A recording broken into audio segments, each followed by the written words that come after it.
holding on to something that you can't really see, but you feel is there, even in the darkest times. So it's a light that you keep reaching towards, that you keep, sometimes when we're, flat on our back, when we just don't think we can go anymore, it's that light that we can continue striving for.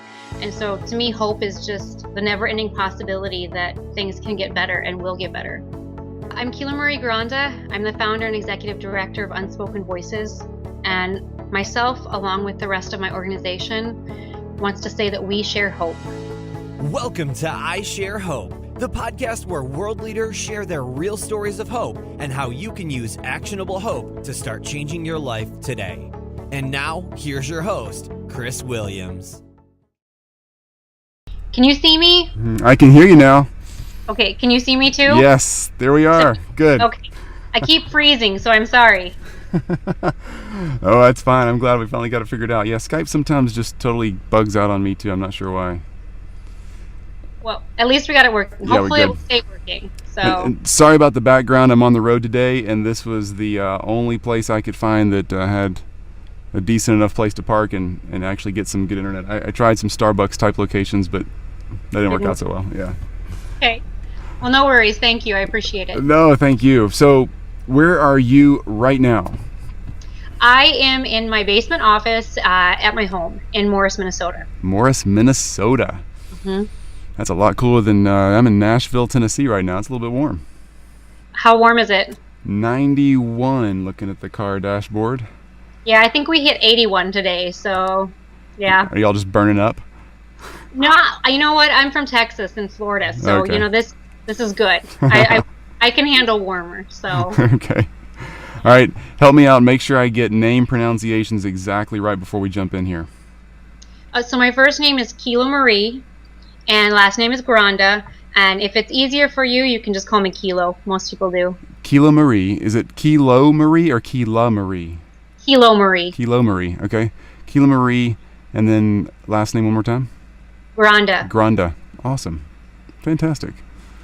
Well, before we jump in, thanks again for helping out. I really do appreciate it. So we're obviously interviewing 1,000 people around the world that are sharing hope on a very consistent basis. You're definitely one of those who deserves to be on that list, and that the world population would benefit from hearing your story and what you're doing and how we can begin to do something like that. So I asked these 5 questions, and this is the most you're going to hear me talk pretty much the whole time.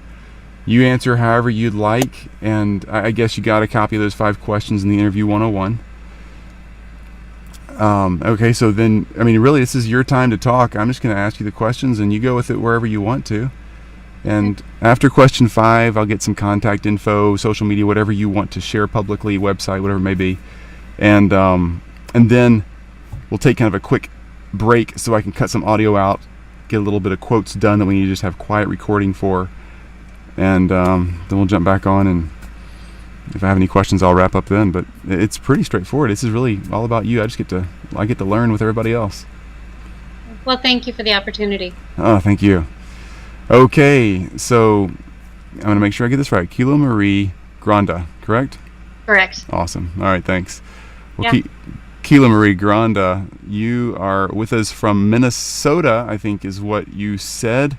A Texan, Floridan, moved up north, and you're doing a lot of hope sharing. So you're definitely one of the people we should be talking to on the planet about sharing hope. So thanks for being one of our 1,000 leaders of hope. But before we get into all this question and answer stuff, tell me what you're doing now. What is life like for you on a Tuesday? Life is busy. I spent some time with a good friend of mine and my daughter, her kids, and we did some shopping. We went to the beach, and now at this point I'm doing the interview, and in a little while I have about 10 interns coming over to start, continue helping me with the project. So Interns for what? Well, I have an organization, a nonprofit, Unspoken Voices, and we currently have close to 30 interns and volunteers. So we're gearing up for a very large event this weekend. Wow. That's awesome. Like an outdoor festival kind of thing, or something where you're really getting involved with the public? Well, actually, it's Pride. We have Pride in the Twin Cities, so the LGBTQ awareness, and it's the third largest in the nation. So we expect anywhere between 10 and 15,000 to go by the booth this weekend. So Unbelievable. Oh, that's cool. yeah, it's exciting. Good for you. We're doing a social awareness campaign, and so we're excited about it. That's really cool. Great. All right, well, you're going to do great at this. So anybody who's new to listening, here's how this works. We ask these same 5 questions about hope to some people who are doing, obviously, like Kilo's situation, just some phenomenal sharing of hope. And so we get to ask Kilo the questions, and she gets to answer, and we get to learn about how she's sharing hope and how she's kind of come through some difficult times, and what in the world she's done about it, and maybe some steps we can learn to follow as well. So, Kilo, question number 1, your definition of hope, or your favorite quote about hope. How do you want to define that word? I think my personal definition of hope is just holding on to something that you can't really see, but you feel is there, even in the darkest times. So it's a light that you keep reaching towards, that you keep, sometimes when we're flat on our back, when we just don't think we can go anymore, it's that light that we can continue striving for. And so to me, hope is just the never-ending possibility that things can get better and will get better. Wow. That's a great definition. And question 2 then plays right off of that. So who's given you the most hope like that in your life? Who's really been there to share that with you? My partner. My partner.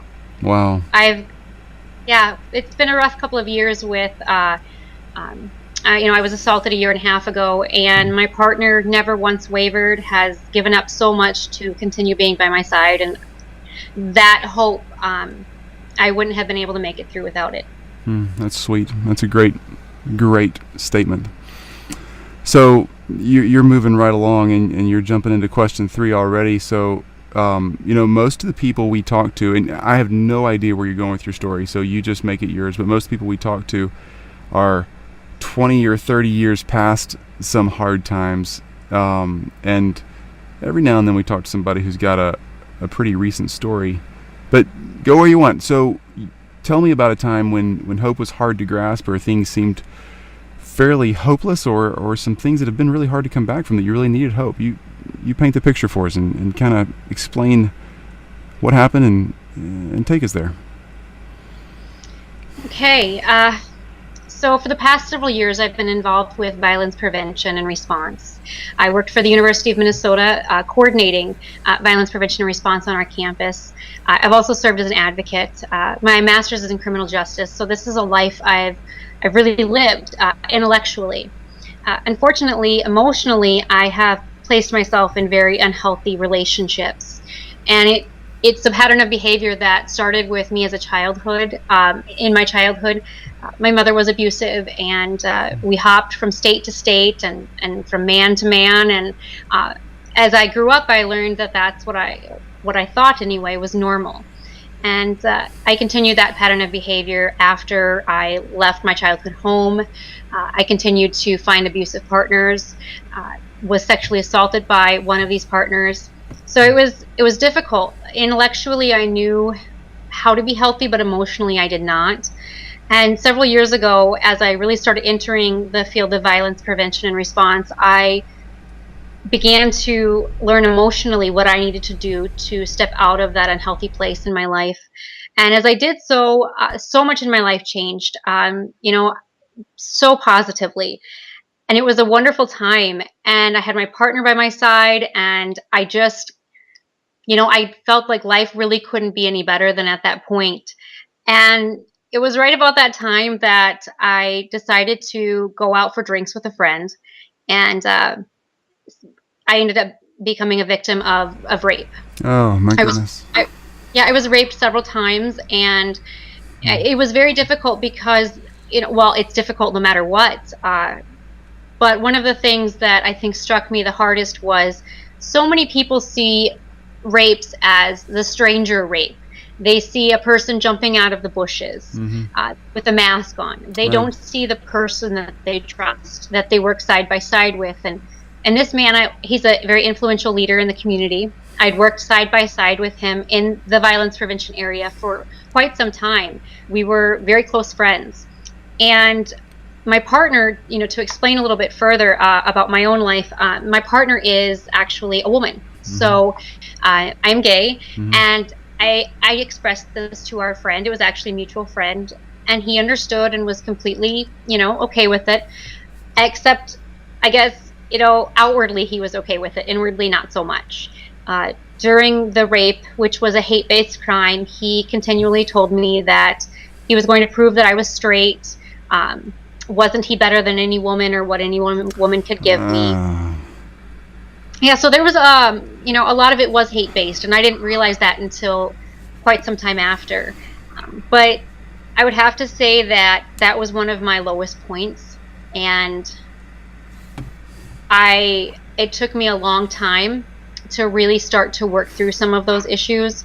I did report it to the police, and that started, for many victim survivors, going through the reporting process and the court process after can be an extreme re-victimization.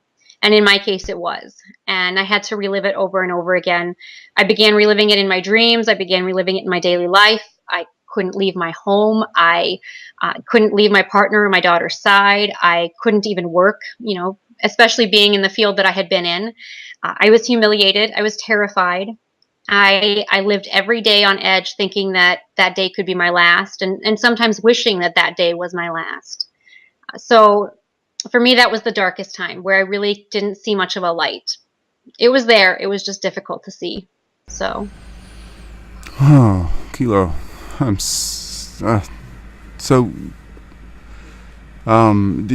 did you, when you were growing up, did you get, did the guys that were coming in and out of your mom's life, did they treat you poorly as well? Yeah, I don't have to go there. I'm curious if there's a backstory to even more of this. Yeah.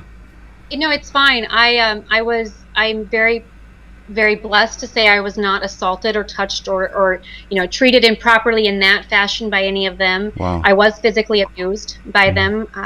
I'm very happy and very blessed and very thankful that I was not sexually traumatized at that point. But I saw a pattern of behavior. My own mother had been raped numerous times by her partners. I was witness to some of those assaults. I was witness to many of the physical beatings as well. I remember being there when when one of my stepfathers held a gun to my mother's pregnant stomach and threatened to blow us away. And I remember at the age of 7, the cops breaking in and tearing him away and dragging him off. So. Whoa, you got way more exposure for your whole life than anybody should ever have. So what in the world is, you seem relatively hopeful right now, but honestly, Kilo, if I was a year and a half past trauma, I'm 25 plus years past trauma, and I still have really bad days. So how in the world are you, I'm not saying you don't have a bad day anymore, but how in the world are you getting better? What are you doing? You're an expert in a lot of these things, but you're still a victim too, Yeah. I would say that there's been several different things and individuals in my life that have helped me continue to move forward. God, and many people can take that offensively. I do not mean it offensively. I think we all have our own personal walks of faith with whomever or whatever it might be, and I think what gives you hope and what can help lead you is what's right for you. So for others it might not be God, but in my life it's God. And then my partner and my daughter as well, who have always stood by me. I think personally for me, what has really helped me grow was starting an organization in June of last year, Unspoken Voices. And it's an organization that has a twofold mission. The first of which is to give a voice to victim survivors who may not be able to use their own. And as well, the second part of that twofold mission is to encourage bystanders and empower them and educate them to be able to speak up about a societal and cultural change that we so desperately need when it comes to violence. To get to the heart of the matter, that healing in my own life really did not start happening until I began to share that message of hope with others. Once I started seeing a healing in other individuals' lives, I started healing. Wow. And throughout the past year, we have been completely non-funded, other than my partner and I, but we have been able to bring alongside us over 30 individuals who intern and volunteer completely just out of their own hearts. We have a very strong presence on the campus community. We actually have a social justice troop as well. I've had the opportunity to speak across the nation, and I always say, and this is what keeps me going, is if what I went through helps one other person either not experience it or begin to recover from what they experienced. If just one person is affected by my own experiences, then it makes every single thing worth it. It gives it a meaning and a reason. And I've seen it over and over again. And I've heard it when people have said, if you hadn't shared, I wouldn't be where I am right now. And so I know even if I stop doing what I'm doing today, which won't happen, but even if I were to, there's already been a reason for what happened to me. Oh. And I'm okay with that, and I'm happy with that. Beautiful. I wouldn't change it at all. I would not take that away, because it was done for a reason. It happened for a reason. So. Beautiful. I love that story. Just so much forward momentum. And I know it's got to be hard dragging yourself up some days, but you are moving forward, and you have some really strong people, your partner and your daughter, and 30 other awesome people who are showing up later. I just think it's so cool. Wow. And obviously a ton more that love you in so many ways. I know you're getting just comments from all over the place of what you're doing online. It's just really, really cool. Wow.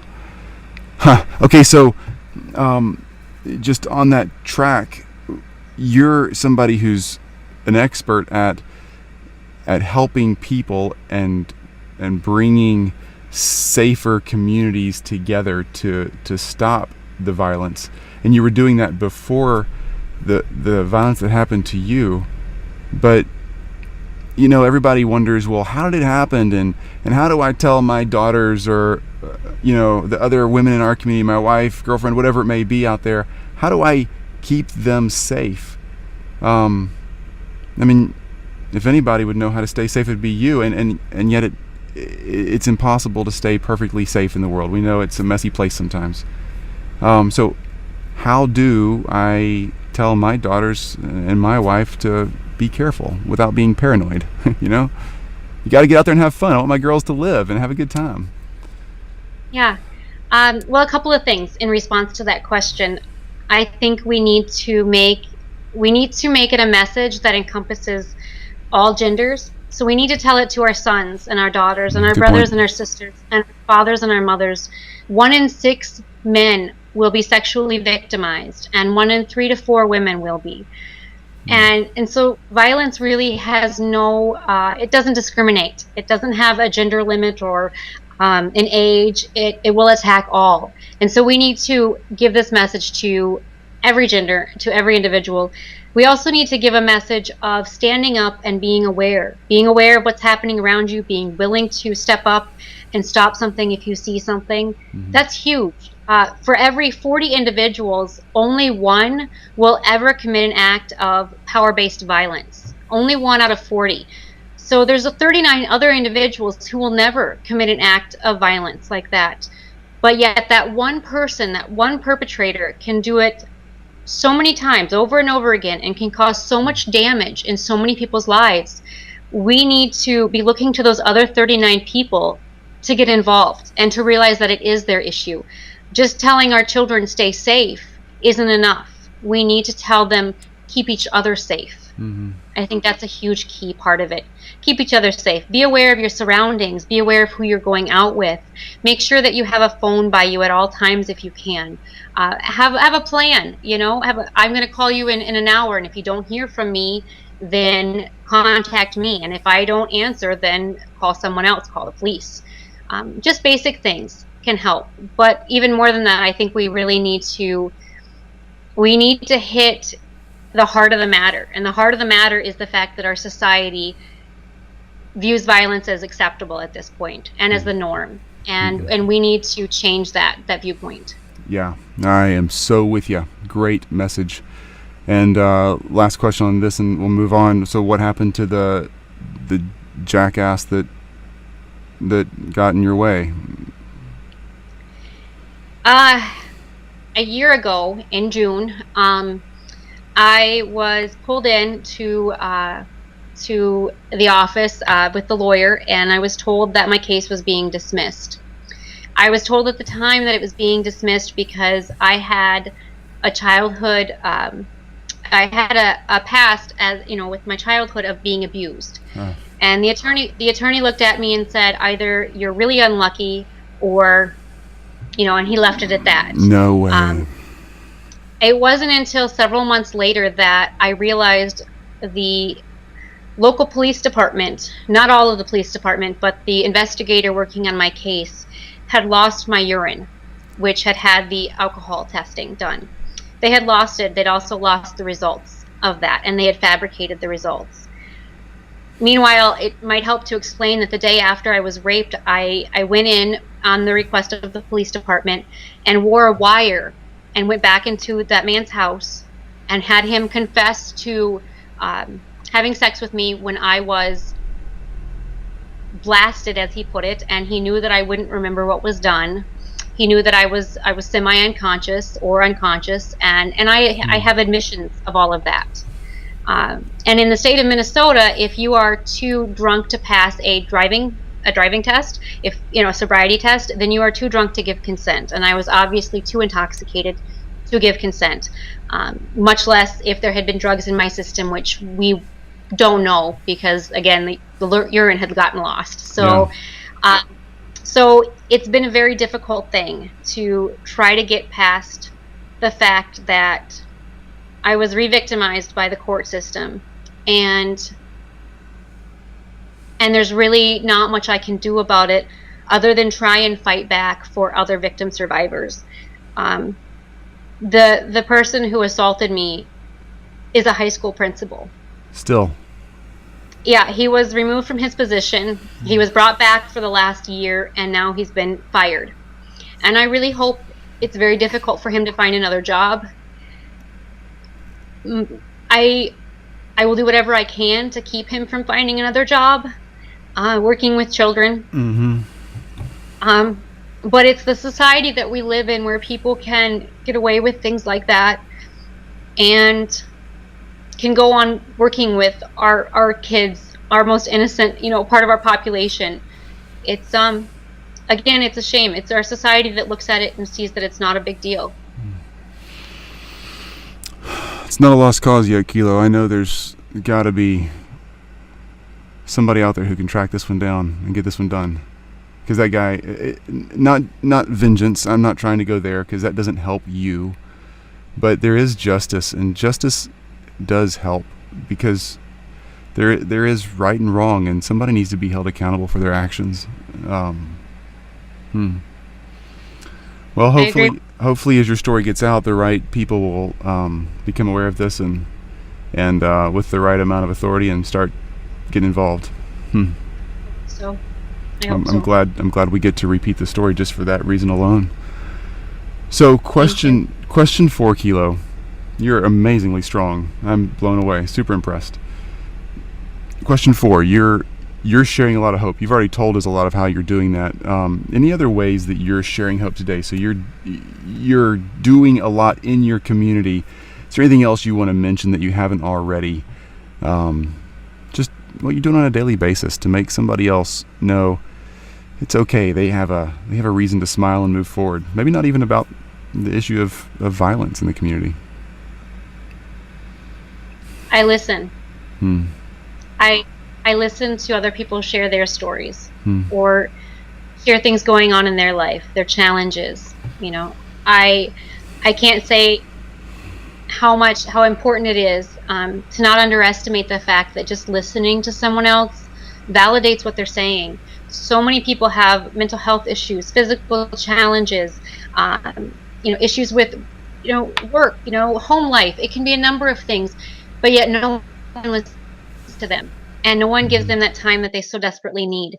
And so if it's just spending a few minutes listening to someone and telling them at the end of that, you know what, I'm here for you. I don't know your pain because I'm not living your life in your shoes, but I know what pain feels like, and I know it's hard, but there is something better than what you're feeling right now. And I think that can share a lot of hope. So That's really good. That really is. And that may be your answer number 5 too. I don't know, go where you want with that, but how can we begin to grow as people of hope, or how can we begin to share more hope with others?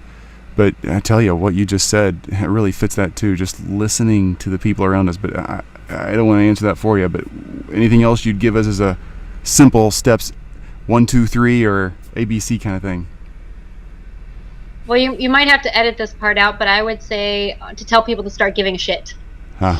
A lot of people don't care. With the whole bystander dynamics thing, if a person can get away without stepping in to help someone else, they're going to. It's just our human nature, and it's also the way the culture and society around us has raised us. It's the way that we've become conformed to, and we don't really go out of our shell. We're told it's none of our business. Turn the other way, close the blinds, keep on going. Somebody else will help them. They don't deserve our help. Those are all dynamics that come into play when it comes to actually helping others. And really, at the heart of it, it's because we either don't care or we don't want to care. And we need to start realizing that when another person is hurt or victimized, it's us. It's our family that's also hurt and victimized. If we don't say stop and no more when it's happening to someone outside of our family, how can we expect it not to happen to someone inside of our family? Mm-hmm. In 40 years, the statistics show that there will not be one person who's not been personally affected by some type of violence in their life. 40 years, there will not be even one person. We have to stop it now. That means we have to give a shit and actually get up and do something. Yeah. Listen to the people around us and help when they need that help. Wow. Well said. Every word of it. Thank you.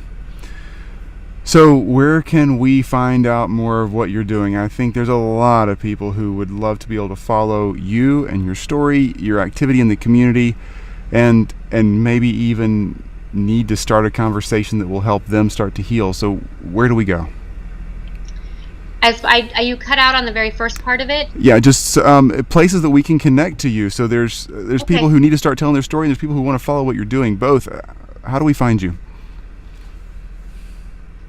We have a website. We also have a Facebook site as well. We are connected on social media on most platforms. I think our most widely used are probably our Facebook site and our website itself. And the website is very easy. It's www.unspokenvoices.net. And our Facebook site is facebook.com/Unspoken Voices Organization. Okay. So, and from there, you can get links to just about everything that we have. That's fantastic. And give me a Twitter as well, just because that's a popular one. And if somebody's out for a run and that's all they hear, what's the Twitter handle? It's Unspoken.org. Okay, Unspoken.org. All of those are great. So we're going to have all those links and many more, any that we can find on the show notes page of the interview page at isharehope.com underneath your name, Kiloie. And that there's just a lot of resource here. You need to see what Kiloie's doing and how she is not just telling her own story, but getting so many other stories involved. And I tell you what, starting to tell your own story, whatever has gone on in life, if it's the trauma of losing a job, or if it's physical, or if it's a chemical addiction, or if it's a bad breakup, whatever it is, starting to talk about that is a huge, huge step to starting to heal. And this would be a great example of what it's like to start talking about this and the power that happens in a community when somebody like Kiloie just says, I'll raise my hand and do something. Huh. Amazing. Yeah. Thank you. We have power. We have that power to raise our hands and say, I want to do something now. And it's just finding that within ourselves, realizing and becoming empowered about it, and then realizing that we have options and ways of doing so that maybe aren't as out of the comfort zone for us, things like that, so there's ways that everybody, even from, a child to, from 3 to 103, there's ways that people can get involved. So I commend those who are doing so. And I would tell them, if I had the opportunity, that they are my hero for just stepping in and doing something. I totally agree. Lots of heroes out there. I'm so glad there's so many popping up. Yeah. Well, Kiloie, let's take a quick break for a second, and we'll cut this section out. We'll get a few quotes here, but before that, thank you. I'm blown away. Didn't expect as much as you had to say, and you're doing a great job. You really are. Thank you. You got a party here in a minute with 30 people, so I don't want you to start crying or me to start crying. All right, so it might be too late. So. All right, at the beginning of each episode, we take a quote from something you've said. You've said a lot of powerful lines, and we take that quote and then we follow it up with, if it was me, I would be leaving a quote, and then I'm Chris Williams and I share hope, or I'm Chris Williams, host of I Share Hope and I Share Hope.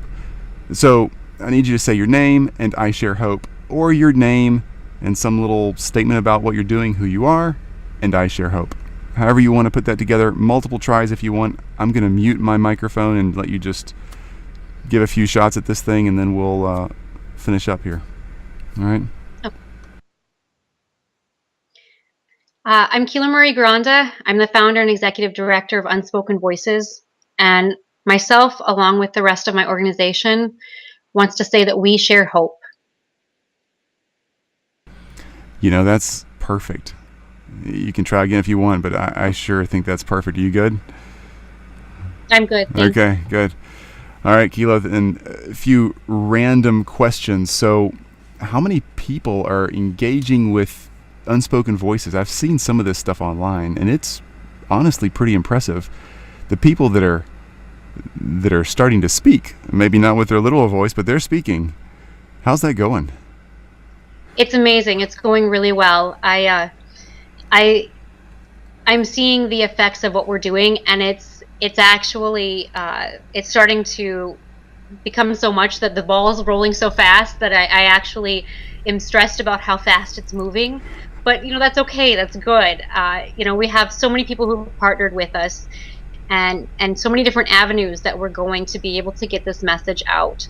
And we're not only working on violence or violence prevention, we're also working on stigmatization. We're working on awareness and equality. We're working on mental health issues, all sorts of different topics, but they all roll into one big thing. And so again, it's sharing those voices from those individuals who have something that they want to share or need to share. I am very, very privileged to have been honored by RAIN, the Rape, Abuse, and Incest National Network, the largest in our country, for the Survivor Spotlight for June. And that was an amazing opportunity to be able to, again, share what we're trying to get across. And again, it's that message of hope. It's that message of it's going to be okay. So it's an amazing and blessed time to be able to do it. So I love it. Two more questions. If you're going to listen to some music, I love asking music question. Favorite band, favorite track. If you're going to get pumped up and just kind of get your brain back in gear, what are you gonna have running in the earbuds?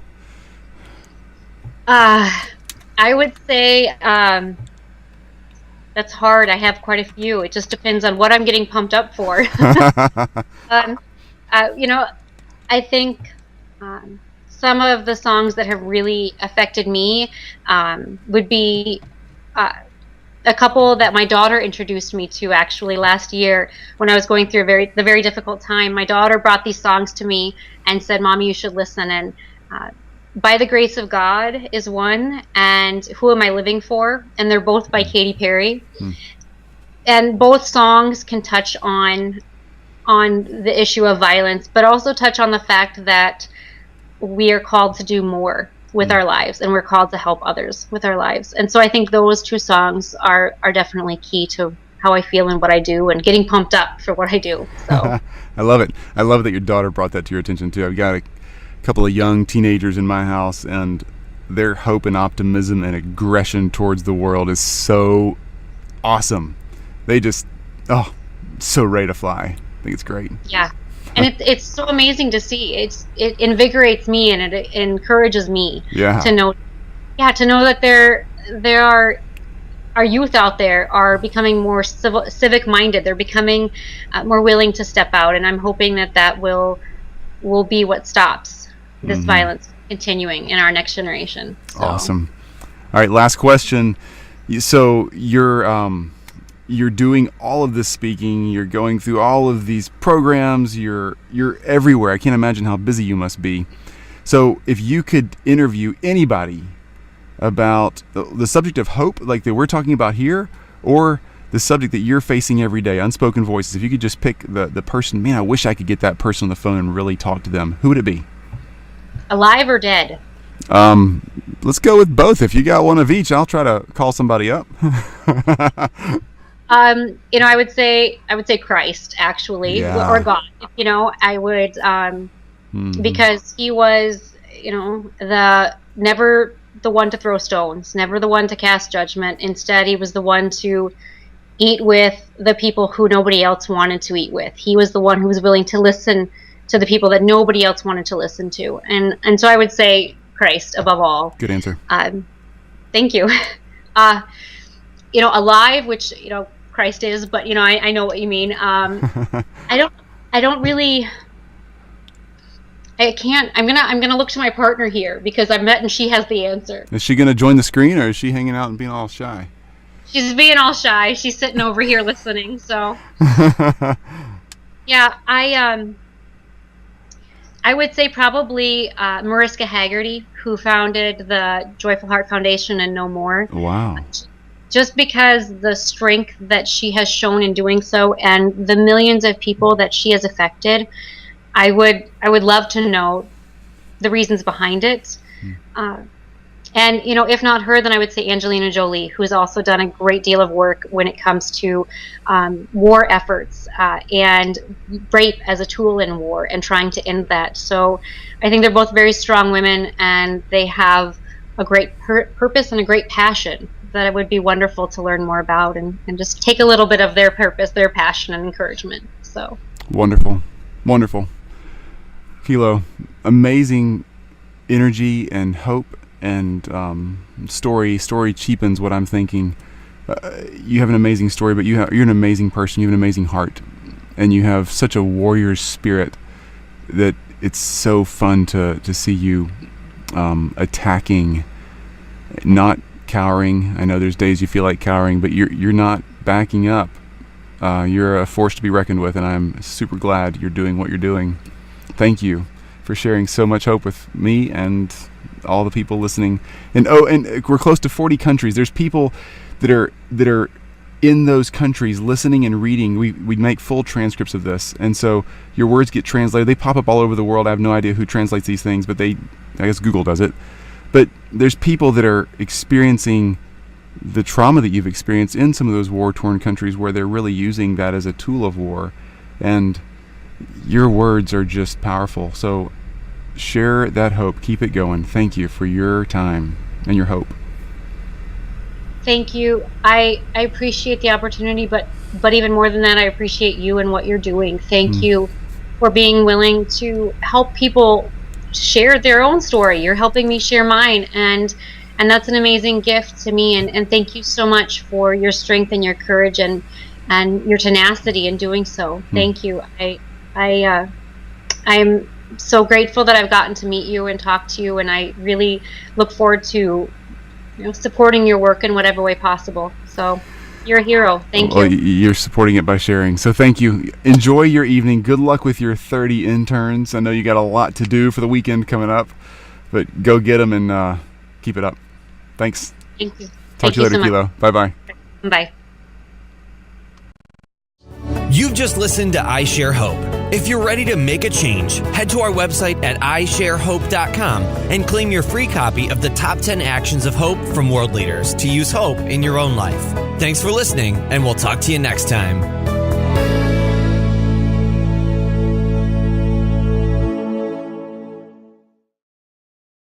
Kiloie Marie. Kiloie Marie. Okay. Kiloie Marie, and then last name one more time? Granda. Granda. Awesome. Fantastic. Well, before we jump in, thanks again for helping out. I really do appreciate it. So we're obviously interviewing 1,000 people around the world that are sharing hope on a very consistent basis. You're definitely one of those who deserves to be on that list, and that the world population would benefit from hearing your story and what you're doing and how we can begin to do something like that. So I asked these 5 questions, and this is the most you're going to hear me talk pretty much the whole time. You answer however you'd like, and I guess you got a copy of those 5 questions in the interview 101.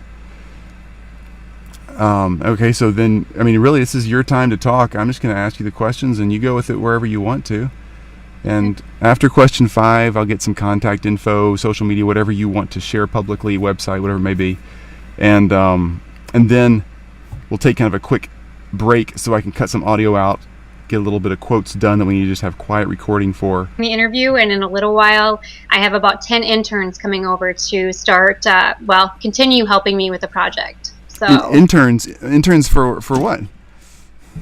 Well, I have an organization, a nonprofit, Unspoken Voices, and we currently have close to 30 interns and volunteers. So we're gearing up for a very large event this weekend. Wow. That's awesome. Like an outdoor festival kind of thing, or something where you're really getting involved with the public? Well, actually, it's Pride. We have Pride in the Twin Cities, so the LGBTQ awareness, and it's the 3rd largest in the nation. So we expect anywhere between 10 and 15,000 to go by the booth this weekend. Unbelievable. Oh, that's cool. Yeah, it's exciting. Good for you. We're doing a social awareness campaign, and so we're excited about it. That's really cool. Great. All right, well, you're going to do great at this. So anybody who's new to listening, here's how this works.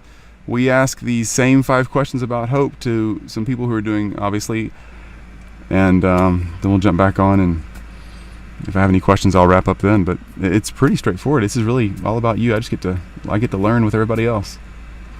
Well, thank you for the opportunity. Oh, thank you. Okay, so I'm going to make sure I get this right. Kiloie Granda, correct? Correct. Awesome. All right, thanks. Well, Yeah. Kiloie Granda, you are with us from Minnesota, I think is what you said. A Texan Floridan, moved up north, and you're doing a lot of hope sharing. So you're definitely one of the people we should be talking to on the planet about sharing hope. So thanks for being one of our 1,000 leaders of hope. But before we get into all this question and answer stuff, tell me what you're doing now. What is life like for you on a Tuesday?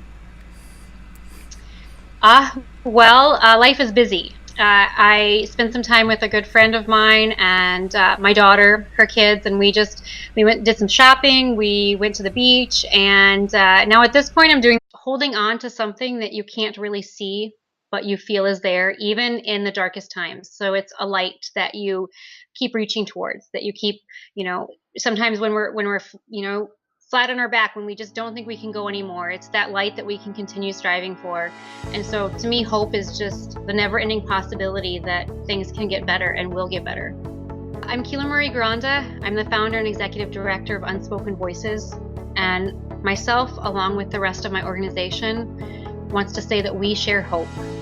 Welcome to I Share Hope, the podcast where world leaders share their real stories of hope and how you can use actionable hope to start changing your life today. And now, here's your host, Chris Williams. Can you see me? I can hear you now. Okay, can you see me too? Yes, there we are. Good. Okay. I keep freezing, so I'm sorry. Oh, that's fine. I'm glad we finally got it figured out. Yeah, Skype sometimes just totally bugs out on me too. I'm not sure why. Well, at least we got it working. Yeah, Hopefully it will stay working. So and sorry about the background. I'm on the road today, and this was the only place I could find that had a decent enough place to park and actually get some good internet. I tried some Starbucks type locations, but that didn't work out so well. Yeah. Okay. Well, no worries. Thank you. I appreciate it. No, thank you. So where are you right now? I am in my basement office at my home in Morris, Minnesota. Morris, Minnesota. Mm-hmm. That's a lot cooler than I'm in Nashville, Tennessee right now. It's a little bit warm. How warm is it? 91 looking at the car dashboard. Yeah, I think we hit 81 today, so yeah. Are y'all just burning up? No, you know what? I'm from Texas and Florida, so Okay. this is good. I can handle warmer. So Okay. All right. Help me out. Make sure I get name pronunciations exactly right before we jump in here. so my first name is Kilo Marie, and last name is Granda. And if it's easier for you, you can just call me Kilo. Most people do. Kilo Marie. Is it Kilo Marie or Kila Marie?